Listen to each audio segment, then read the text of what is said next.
Join Your Side and Investigative Post have teamed up for a look into a serious problem in the city of Buffalo. The number of homicides in Buffalo is a tragic fact all by itself. But for many of the families, what's even more frustrating is there's a good chance, based on the numbers, that the killer will not be found.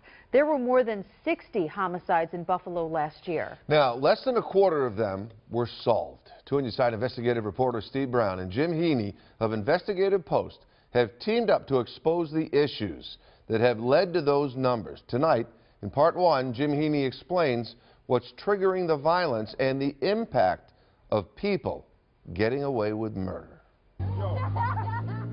Every school day, the Reverend Rodolphus Bones stands watch. At the corner of East Delavan and Grider, Bones makes sure that students get on the bus and headed for home safely. We hope and pray, though, that some of these kids will go on to have successful lives. Bones knows personally how lethal Buffalo streets can be. He's lost 3 family members to homicide. I had a younger brother named Randolph Taylor. He was murdered in 1993, still unsolved. Then there was my brother by marriage, John Wesley Jr. He was shot in the head doing security for a party off Walden. Then there was the most recent one, which is my brother Randolph's son, Terrell Taylor, that was shot in December. And his remains unsolved as well. 3 murders, no arrests. Bones' story is Buffalo's story. Murder is commonplace, arrests are not. The body count last year was 62. In the rest of Erie County, just 5. Buffalo's murder rate is considerably higher than most other mid-sized American cities as well. That's the bad news, and there's worse. Most killers in Buffalo get away with murder, literally. In the last 5 years, only 39% of homicides have been solved. Put another way, 153 murders, no arrests. The people responsible for those killings are walking the streets free. And the odds of getting away with murder are getting better and better.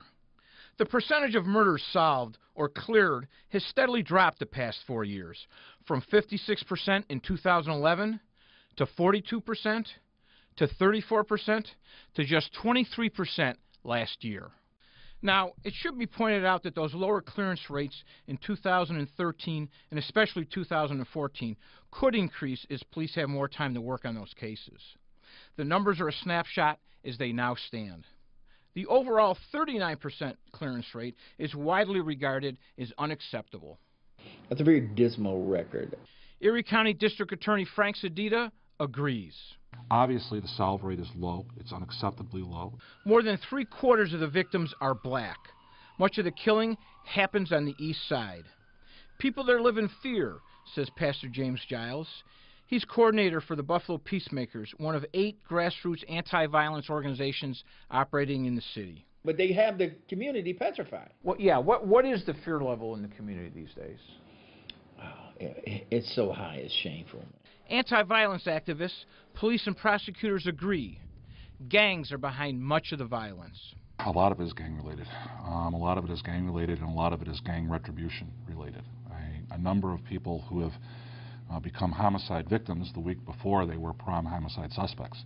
In East Side neighborhoods, there are 2 types of gangs. On one level, you have older, more experienced young men who, some of them coming from being incarcerated, who are a lot more in control, a lot more financed, and a lot more organized. And then you have another core group who are just mainly young men who are running around with none of that, but inspiring to be some of that. As a group, Daniels describes them as very dangerous and very callous.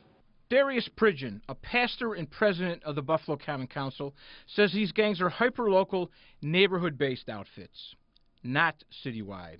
This isn't, the West Coast Blood and the Crips where, it goes outside of the neighborhood usually. And Giles says the neighborhood gangs are almost everywhere on the east side. What percentage of of the population on the east side lives in a neighborhood that has that presence? Oh, 80%. Really? So most folks who live on the east side are living in a neighborhood that Can has walk a gang out their presence. door and at any given moment hear gunshots. Drugs are behind some of the violence, but much of it is fueled by social media. A lot of stuff is said. A lot of threats are made on social media, right? And we know that, right? Because we're reading it. And then shortly after these threats are made, somebody dies. The people left behind, like Reverend Bones, are left to grieve. The pain of homicides, of seeing someone's life cut short too soon before they realize what their gifts are, is very painful, and especially when it's in your immediate family. Much of the violence is different now than it was a generation ago. Erie County District Attorney Frank Sedita told me there used to be a twisted logic to many of the murders. Now, all too often, it's violence for the sake of violence. Steve, this is a big reason why we have so many murders in Buffalo and why so few of them are getting solved. Absolutely. Tonight at 11, Jim and I will continue our investigation looking at all of the reasons behind Buffalo's murder problem, including the tensions between law enforcement. Scott and Mary Alice. All right, thank you, Stephen. As Steve just mentioned there is a lot more tonight at 11, and we want you to know that our coverage of this very important issue continues 24/7 online. Now, right now on WGRZ.com, you can watch extended interviews, you can view homicide information from the city of Buffalo, and watch a video that pinpoints where every homicide occurred in Buffalo in 2014.